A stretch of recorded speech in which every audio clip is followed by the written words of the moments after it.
بسم اللہ الرحمن الرحیم نحمده ونصلی علی رسولہ الکریم اما بعد بسم اللہ الرحمن الرحیم۔ عزیز طلبہ، آج ہم کنز الدقائق حصہ دوم سبق نمبر 204 شروع کر رہے ہیں۔ اس سبق میں ہم کتاب الاجارہ سے باب فسخ الاجارہ سے متعلق پڑھیں گے۔ آج کے اس سبق کا خلاصہ یہ ہے کہ مصنف علیہ الرحمہ اس نئی باب میں اجارہ کو فسخ کرنے کے احکام سے متعلق بحث فرمائیں گے۔ مصنف علیہ الرحمہ نے اجمالاً اس باب میں 5 اسباب ذکر کیے ہیں، اور وہ اسباب ایسے ہیں کہ جن کی وجہ سے ہم اجارہ کو فسخ کر سکتے ہیں۔ مستاجر اور موجر ہر دو کو اختیار ہوتا ہے فسخ اجارے کا، یعنی اجارہ ان اسباب کے پائے جانے کی وجہ سے خود بخود فسخ ہو جاتا ہے۔ آئیے کتاب کی طرف تاکہ ہم ان اسباب کو تفصیلاً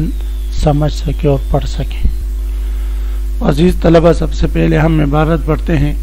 باب فسخ الاجارة وتفسخ بالعیب وخراب الدار وانقطاع ماء الضيعة والرحى وتنفسخ بموت احد المتعاقدين ان عقدها لنفسه وان عقدها لغيره لا كالوكيل والوصي والمتولي في الوقف وتفسخ بخيار الشرط والرؤية وبالعذر۔ یہ باب ہے عقد اجارہ کو فسخ کرنے کے احکام کے بیان میں۔ اب تک مصنف علیہ الرحمہ نے عقد اجارہ کے مختلف احکام ذکر کیے ہیں۔ کبھی کبھی عقد کو منعقد کرنے کے بعد فسخ کرنے کی ضرورت پڑتی ہے، اس لیے مصنف علیہ الرحمہ اب اس باب میں فسخ اجارہ کے احکام کو ذکر فرمائیں گے۔ تو عزیز طلبہ، یہاں پر جیسے کہ اجمالاً میں نے بتا دیا کہ مصنف علیہ الرحمہ 5 اسباب ذکر کریں گے کہ ان 5 اسباب کی وجہ سے عقد اجارہ کو فسخ کیا جا سکتا ہے۔ تو سب سے پہلا سبب جس کی مثال مصنف علیہ الرحمہ نے ذکر کی ہے وہ ہے عیب۔ ایسا عیب یؤثر فی المنافع، جو منافع میں مؤثر ہو اور منافع کو ختم کر دیں یا حصول منافع کو مشکل بنا دے، دشوار بنا دیں، تو ایسے عیب کی وجہ سے بھی عقد اجارہ فسخ کیا جا سکتا ہے۔ تو فرماتے وتفسخ بالعیب، عیب کی وجہ سے عقد اجارہ کو فسخ کیا جا سکتا ہے۔ عیب سے مراد کون سا عیب ہے؟ ایسا عیب جو منافع کو ختم کرنے میں مؤثر ہو اور حصول منافع کے لیے وہ مضر ہو۔ اگر منافع اس عیب کی وجہ سے حاصل کرنا مشکل ہو جائے اور بلا ضرر وہ منافع حاصل کرنا اب ممکن نہ ہو، تو فرماتے ہیں اس صورت میں وہ عقد اجارہ فسخ کیا جا سکتا ہے۔ وخراب الدار، اس کی مثال ایسی ہے جیسے گھر اجارے پر لیا مستاجر نے، اور اجارے پر لینے کے بعد اس گھر کی دیواریں گر جائے، گھر خراب ہو جائے، منہدم ہو جائے، یا چھت بالکل گرنے کے قریب ہو، زلزلہ ہو جائے اور اس میں دراڑیں آ جائیں۔ اب ان دراڑوں کو دیکھ کر ہر وقت مستاجر اور اس کے اہل و عیال ڈرتے ہوں کہ ابھی یہ گرے گا، ابھی یہ گرے گا،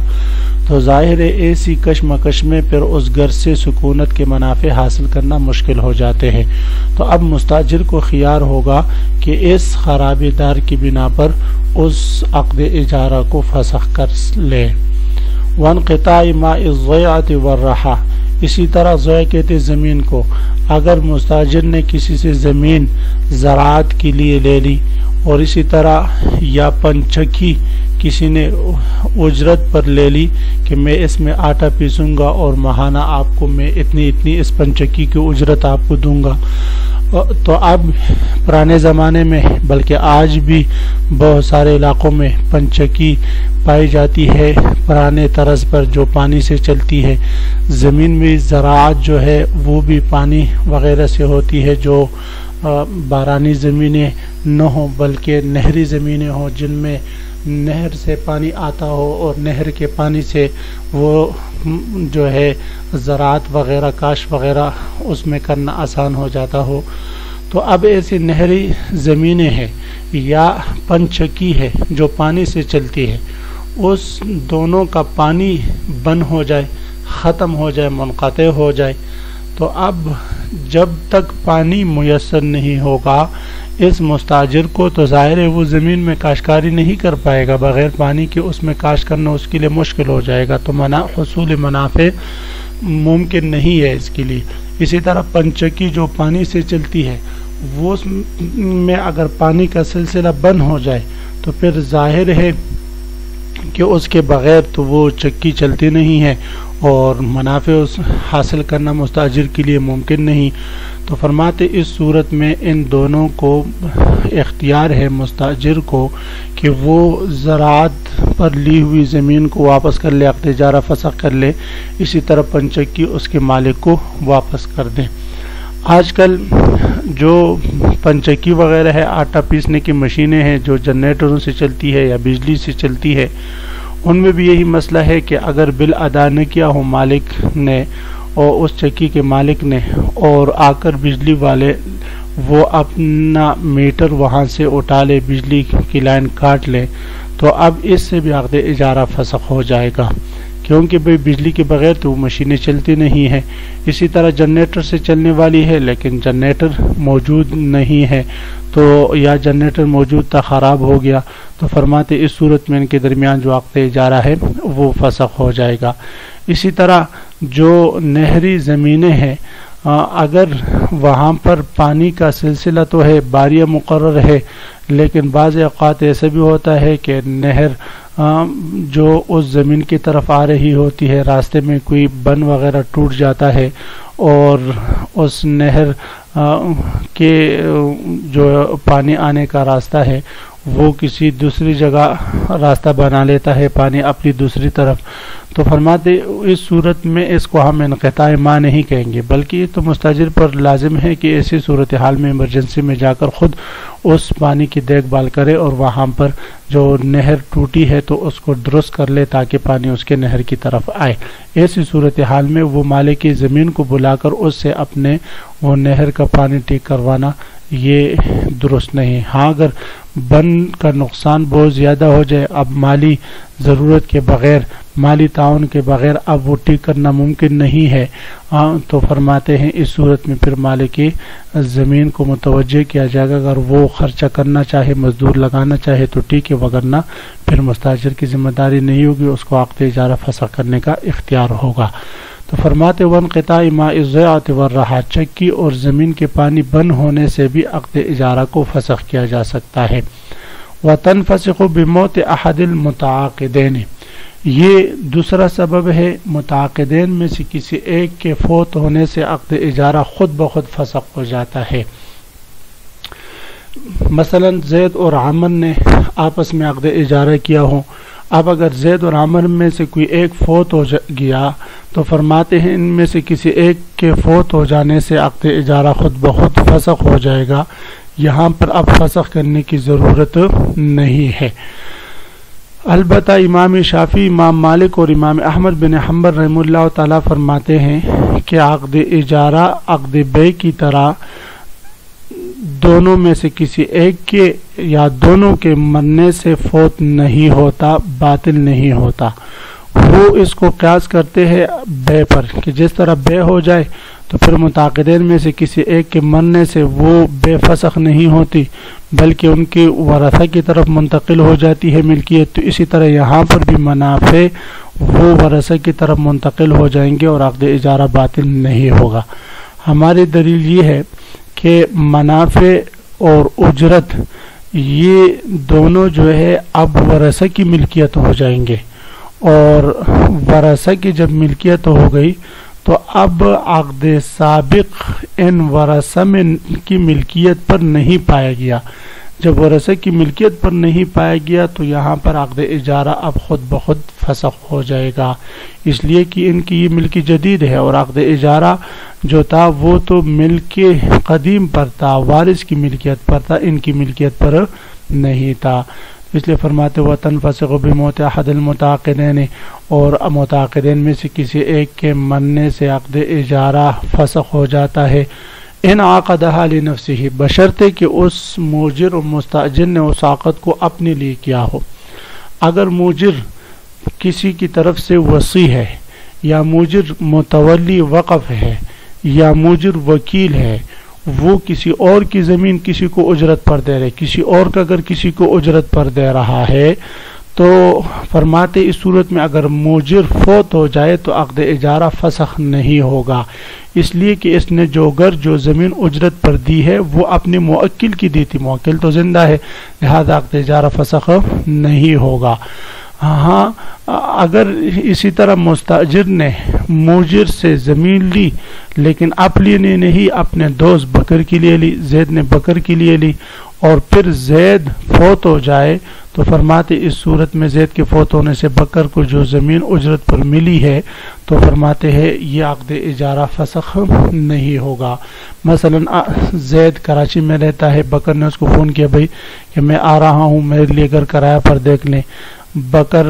نے کہا ٹھیک ہے، بکر نے اپنے پڑوسن کے گھر کو اس سے کرایہ پر لے لیا 2 مہینوں کے لیے، اور یہ یہاں سے جاتا ہے اس میں رہنے کے لیے، وہاں رہنا شروع کر دیا، اتنے میں بکر فوت ہو جاتا ہے تو فرماتے ہیں بکر نے تو اپنے لیے نہیں لیا تھا بلکہ غیر کے لیے لیا تھا، اس لیے فرماتے ہیں اس صورت میں عقد اجارہ فسخ نہیں ہوگا۔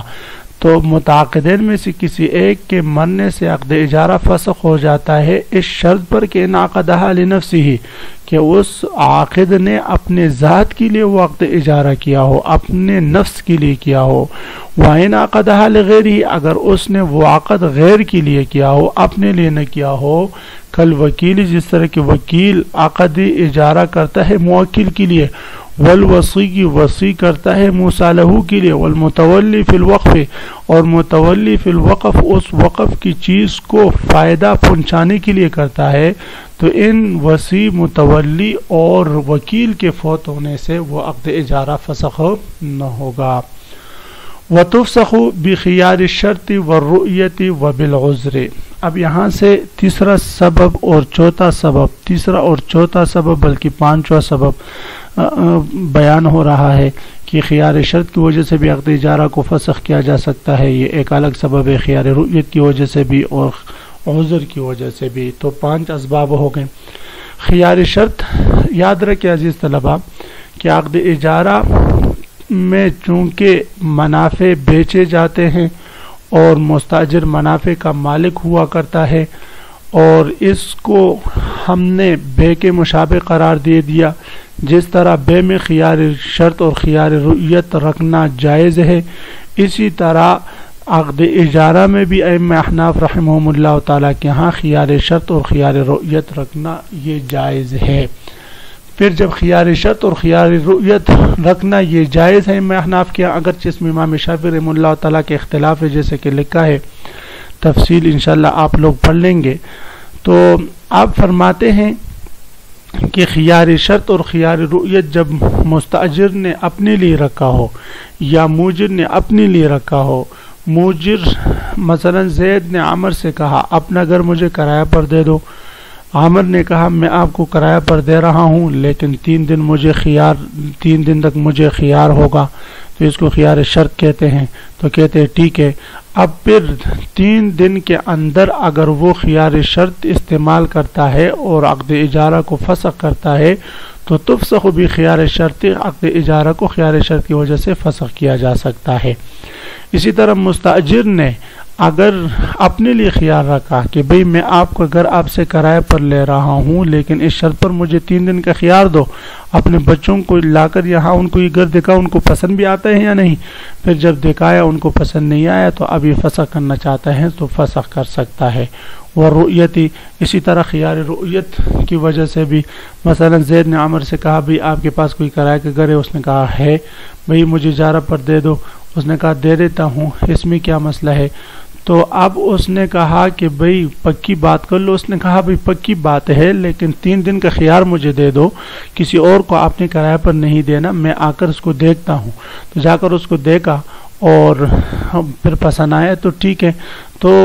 اس کو خیار رؤیت کہتے ہیں. کہا بھئی مجھے دیکھنے تک مجھے خیال ہوگا، پسند آئے تو ٹھیک ہے، پسند نہیں آئے تو واپس کر دوں گا. تو جب اس نے دیکھا اگر پسند آیا تو وہاں پر رہنا، رہائش اختیار کر لے، پسند نہیں آیا تو واپس کر لے. اس کو خیار رؤیت کہتے ہیں.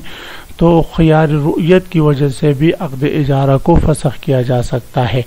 وبالعذر، اور اسی طرح کسی عذر شرعی کی وجہ سے بھی، یعنی اعذار کی وجہ سے بھی جو ہے عقد اجارہ کو فسخ کیا جا سکتا ہے.